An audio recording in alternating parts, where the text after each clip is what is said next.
The Great Pyramid of Giza, a monument shrouded in mystery. Its colossal presence dominates the Giza Plateau, a testament to a civilization lost to time. For centuries, its secrets have captivated archaeologists, historians, and dreamers alike. What secrets lie buried within its massive stones? Who were the masterminds behind its construction? The answers, it seems, are as elusive as the desert sands themselves. The Great Pyramid stands as a defiant enigma, a challenge to our understanding of the past. Its very existence seems to whisper of forgotten knowledge, of a time when humanity possessed skills and technologies beyond our current comprehension. The pyramid's sheer scale is awe-inspiring. Its precise alignment with the stars is baffling. It is a marvel of engineering, a symbol of human ingenuity. But it is also a paradox, a puzzle with missing pieces. How could a civilization, supposedly limited by primitive tools and techniques, create such a masterpiece? The conventional explanation that the pyramid was built by thousands of slaves using only copper tools and ramps seems increasingly inadequate. The evidence, or rather the lack thereof, suggests a far more intriguing possibility. The Great Pyramid of Giza beckons us. It invites us to question, to explore, to delve deeper into the mysteries of our past. It is a reminder that our understanding of history is constantly evolving, that there are still countless secrets waiting to be unearthed. The journey to unlock the pyramid's secrets is a journey into the very heart of human civilization, a quest for knowledge that transcends time itself. The traditional narrative, the one often presented in textbooks and documentaries, tells a tale of pharaohs and laborers.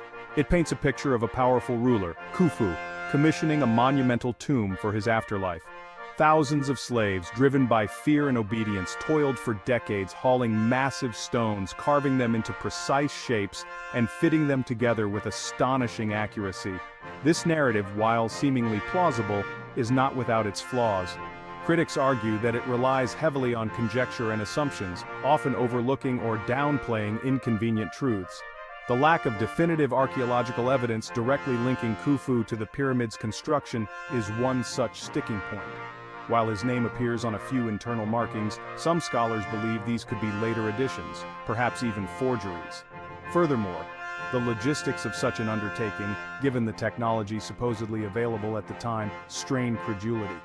Moving and placing stones weighing an average of 2.5 tons each, let alone the massive granite beams in the king's chamber, would have been a Herculean task, even with a massive workforce.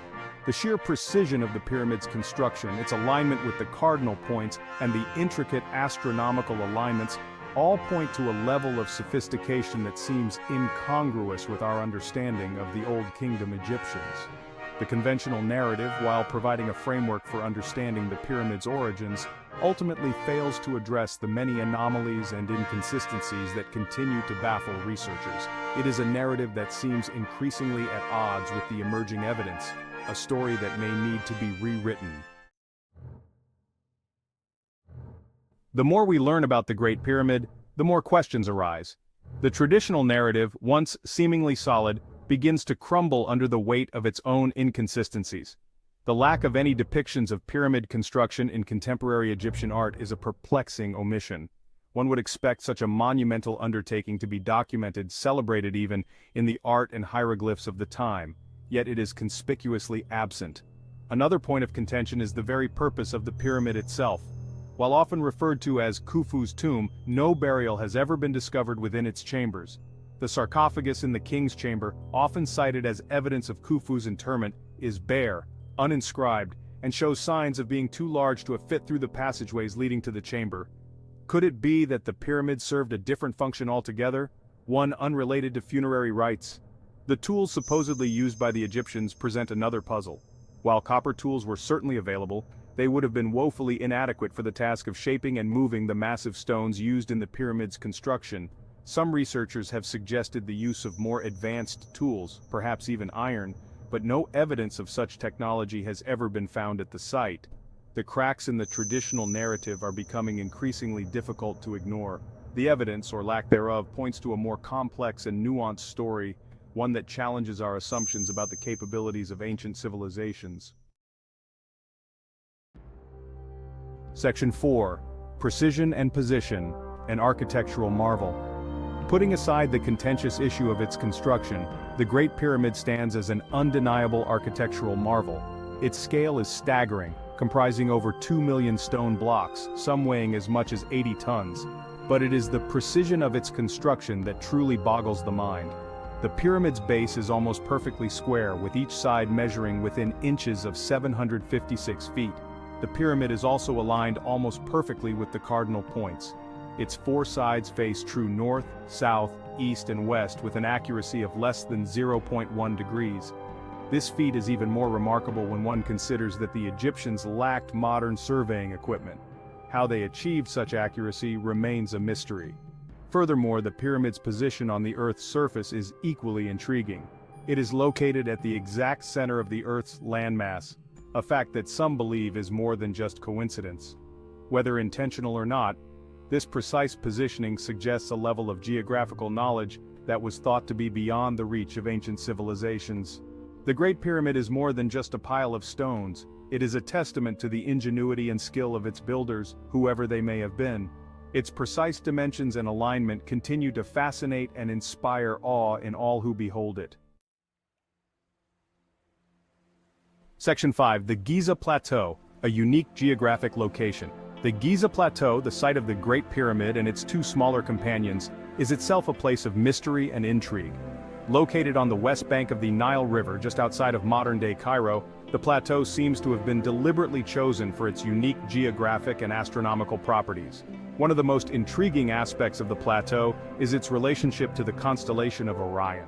The 3 pyramids of Giza are arranged in a manner that mirrors the 3 stars of Orion's belt.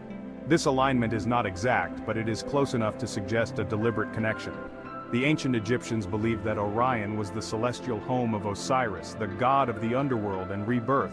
Could the pyramids have been built as earthly representations of this celestial realm?